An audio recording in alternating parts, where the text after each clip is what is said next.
नमस्कार, जय हिंद दोस्तों। आइए आज की नई क्लास में शुरुआत करेंगे दोस्तों।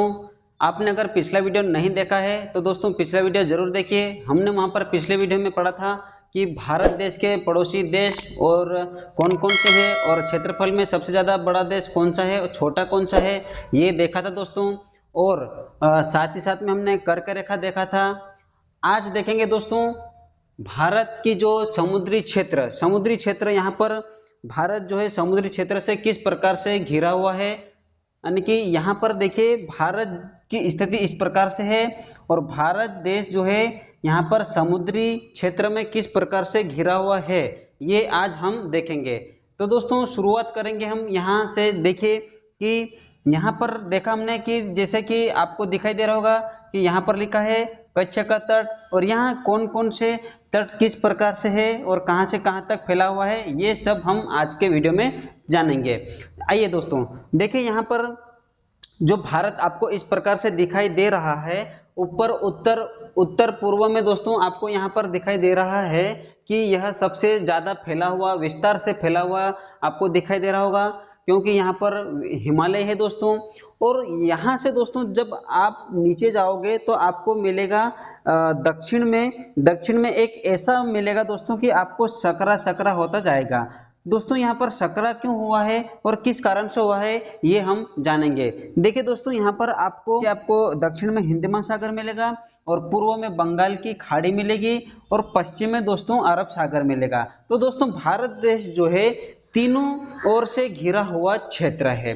तीनों ओर से घिरा हुआ होने के कारण दोस्तों यहाँ पर एक जो केप जैसी रूप ले लिया भारत देश, एक केप जैसा, जिसे अंतरिप कहते हैं। क्या कहते हैं? अंतरिप कहते हैं ना कि केप कहते हैं, तो केप का रूप ले लिया। तो दोस्तों यहाँ पर देखेंगे कि हिंद महासागर को दोस्तों दो भागों में बांटता है। तो दो भागों में कौन कौन से भाग में बांटता है? तो एक तो है बंगाल की खाड़ी और एक जो है अरब सागर। ये हिंद महासागर को दो भागों में बांटता है, बंगाल की खाड़ी और अरब सागर।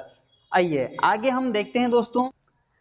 ये दोस्तों प्रायद्वीपीय क्षेत्र है और इस प्रायद्वीपीय क्षेत्र में दोस्तों यहाँ पर जल से घिरा हुआ क्षेत्र है।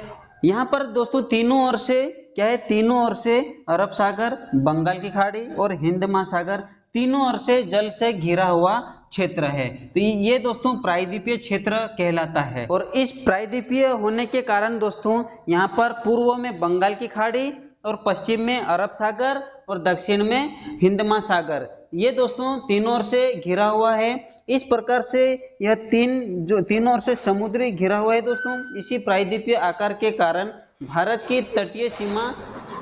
तटीय सीमा इतनी लंबी है, जिसकी अवस्थित हिंद महासागर के मध्य में है। ठीक है दोस्तों, आगे देखते हम कि भारत की उत्तर पश्चिम में दोस्तों, आपको अभी थोड़ी देर पहले बताया था कि उत्तर पश्चिम में दोस्तों यहाँ पर हिमालय है, जो नवीन वलित पर्वत है। हिमालय का नाम जो है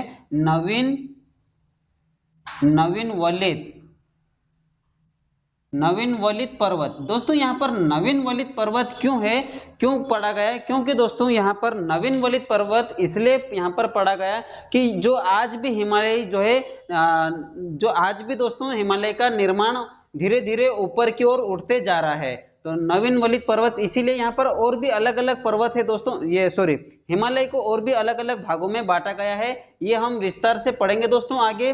अभी यहाँ पर आपको नवीन वलित पर्वत का नाम आया है, तो इसलिए नवीन वलित पर्वत का नाम पड़ा है कि यहाँ पर और भी नए नए पहाड़ों या हिमालय का निर्माण होता जा रहा है। देखिए हम यहाँ पर दोस्तों आगे देखेंगे कि, तो दोस्तों आइए आगे हम देखते हैं कि यहाँ पर लिखा है कच्छ का तट। गुजरात में दोस्तों यहाँ पर एक कच्छ का तट है। क्या है? कच्छ का तट है जो गुजरात में स्थित है। कच्छ का तट है। यहाँ पर भारत जो है इस प्रकार से घिरा हुआ है, तो हर यहाँ पर अलग अलग भागों में तट में बांटा गया है। तो देखिए यहाँ पर गुजरात में आपको मिलेगा कच्छ का तट, कच्छकरण में कच्छ का तट मिलेगा। और दोस्तों आप गुजरात के दक्षिण में यहाँ पर जाओगे, यहाँ पर तो आपको यहाँ पर दमन व दीव मिलेगा। तो दमन व दीव, और यहीं पर दोस्तों आपको गुजरात से लेकर महाराष्ट्र तक यहाँ पर सीमा पर ये आपको कठियावाड़ तट मिलेगा। वहां से और आप दक्षिण की ओर जाओगे दोस्तों तो कोंकण तट मिलेगा। कर्नाटक में एक कोंकण तट मिलेगा। महाराष्ट्र और गोवा के सीमा पर एक कोंकण तट है। और आगे आप जाओगे तो कर्नाटक में कनारा तट मिलेगा। ये आपको यहाँ पर कर्नाटक में कनारा तट मिलेगा। फिर आप नीचे और जाओगे दक्षिण में केरल में दोस्तों तो आपको एक मालाबार तट मिलेगा। तो ये है दोस्तों मालाबार तट, ठीक है। और आगे नीचे दोस्तों यहाँ पर दक्षिण पश्चिम में एक लक्षद्वीप है। ये पिछले वीडियो में हमने देख लिए दोस्तों। फिर हम जाएंगे तो तमिलनाडु वाले क्षेत्र में। तो तमिलनाडु क्षेत्र में यहाँ पर कोरोमंडल तट मिलेगा। ये कोरोमंडल तट है। ये दोस्तों तट पूछा जा सकता है कि कोरोमंडल तट कौन सी दिशा में है या फिर किस ओर स्थित है। तो हमें बताना है कि पूर्व में स्थित है, दक्षिण पूर्व में, ठीक है, दक्षिण पूर्व में स्थित है। आगे जाएंगे तो उत्तरी सरकार तट। आपको उत्तरी सरकार तट यहाँ पर आंध्र प्रदेश वाले क्षेत्र में मिलेगा। उड़ीसा वाले भाग तक आपको उत्तरी सरकार तट मिलेगा। आगे जाओगे तो उड़ीसा में दोस्तों आपको मिलेगा उत्कल तट मिलेगा। क्या मिलेगा? उत्कल तट मिलेगा। और आगे जाओगे दोस्तों तो आपको यहाँ पर एक बेगा तट मिलेगा। तो यह है दोस्तों आपको प्रायद्वीपीय की ओर से आपको यहाँ पर तट जो है इस प्रकार से स्थित है। फिर आगे हम देखेंगे दोस्तों जो अंडमान निकोबार में, यहाँ तो हमने पिछले वीडियो में चर्चा कर ही लिया था दोस्तों।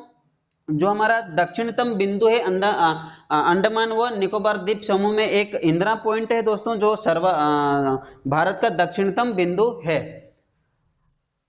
आगे देखेंगे दोस्तों कि भारत में जो ग्रीनविच रेखा, जो मानक समय रेखा निर्धारित कहां से होती है, ये हम देखेंगे। तो भारत में कौन कौन से राज्य जो है उसमें उस ग्रीनविच रेखा के ऊपर से गुजरती है। तो भारत के कौन कौन से राज्य से ग्रीनविच रेखा से निकलती है या फिर गुजरती है। तो हम देखेंगे ऐसे 5 राज्य है। वह राज्य कौन कौन से है कि भारत में जो है 82.5 डिग्री पूर्वी देशांतर 82.5 पूर्वी देशांतर जो मानक समय रेखा निर्धारित किया गया दोस्तों, वह मानक समय रेखा भारत के 5 राज्य से होकर गुजरती है। कितने राज्य? 5 राज्य से होकर गुजरते हैं, जो निम्न प्रकार के हैं। हम देखेंगे कि 5 राज्य कौन कौन से हैं। तो 82.5 डिग्री पूर्वी देशांतर रेखा, मानक समय रेखा 82.5 डिग्री होकर गुजरती है। तो मानक समय रेखा कितने राज्यों से होकर गुजरती? तो 5 राज्य से होकर गुजरती। आइए देखते हैं कि 5 राज्य वह कौन कौन से हैं। तो पहला ले लीजिए यहाँ पर दोस्तों, पहला आ जाएगा उत्तर प्रदेश, यानी कि यूपी, उत्तर प्रदेश, यूपी। और दूसरा आ जाएगा मध्य प्रदेश, एमपी, मध्य प्रदेश, एमपी। तीसरा आ जाएगा छत्तीसगढ़,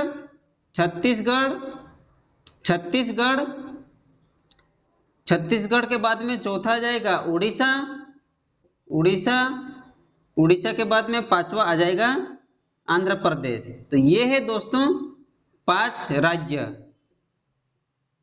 5 राज्य कौन कौन से हैं? तो देखिए उत्तर प्रदेश, मध्य प्रदेश, छत्तीसगढ़, उड़ीसा और आंध्र प्रदेश। तो ये दोस्तों 5 राज्य से होकर मानक समय रेखा गुजरती है। हम मध्य प्रदेश के निवासी है, तो मध्य प्रदेश का भी देखना जरूरी है कि मध्य प्रदेश में दोस्तों मतलब कौन से जिले से होकर गुजरती है। तो यहाँ पर देखेंगे मध्य प्रदेश के सिंगरौली जिले से होकर गुजरती है। कौन सा जिला है? सिंगरौली जिले से होकर गुजरती है, ठीक है, जिसे ऊर्जा की राजधानी कहा जाता है। ऊर्जा राजधानी सिंगरौली जिला। तो मध्य प्रदेश के सिंगरौली जिले से होकर गुजरती है। आई होप दोस्तों कि आपको यह वीडियो अच्छा लगा होगा दोस्तों। अगर अच्छा लगा तो चैनल पर नए हो तो चैनल को सब्सक्राइब जरूर कर लीजिए और बेल आइकन पर ऑल प्रेस कर दीजिए और अपने साथियों के साथ शेयर कीजिए। आगे दोस्तों इसी के साथ हम और अच्छे वीडियो लेकर आएंगे दोस्तों और बताएंगे। फिर मिलेंगे नेक्स्ट वीडियो में दोस्तों। जय हिंद, जय भारत दोस्तों।